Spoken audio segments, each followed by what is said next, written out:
Heute teilte sich unsere Wandergruppe. Aufgrund des schlechten Wetters und der immer noch aktuellen Gewitterwarnung wollte ich so schnell wie möglich über den noch über 5 Kilometer entfernten, 2500 Meter hohen Pass, der von Frankreich nach Italien führte, ohne auch nur einen Meter vom Weg auszulassen.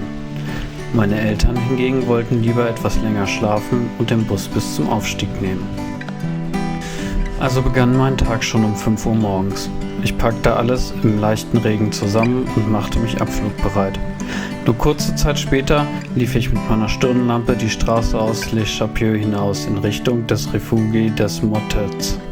Zum Glück hellte es langsam auf, als der Weg von der Straße abzweigte und mich im mittlerweile starken Regen durch den Matsch über viele Kuhwiesen führte. Eigentlich wäre es ganz schön gewesen, wenn nur das Wetter besser gewesen wäre. Mittlerweile peitschte der Regen gegen meine Kapuze.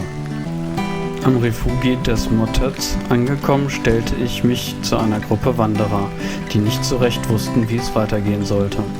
Außerdem konnte mir keiner der Anwesenden sagen, ob der Bus meiner Eltern bereits angekommen war.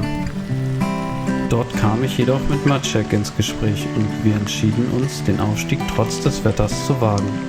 Wir gaben richtig Gas, um zumindest das Refugio Elisabetta vor einem möglichen Unwetter zu erreichen.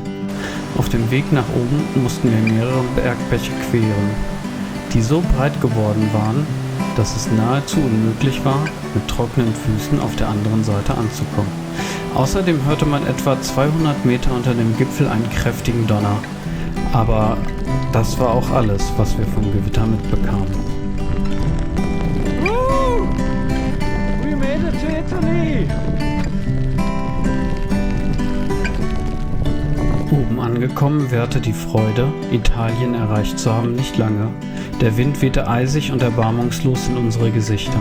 Wir entschieden uns, ins Refugio Elisabetta zu gehen, um uns mit einem warmen Tee aufzuwärmen und verbrachten dort bestimmt eine Stunde, bevor es weiterging.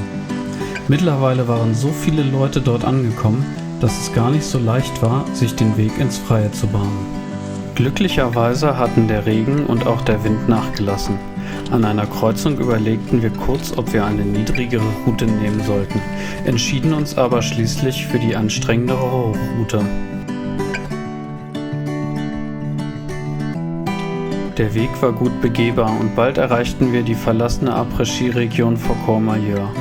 Von dort führte ein rutschiger, matschiger Abstieg nach unten. Es war die Hölle. Es ging gar nicht mehr darum, das Rutschen der Schuhe im tiefen Schlamm zu verhindern, sondern nur darum, die Richtung zu kontrollieren.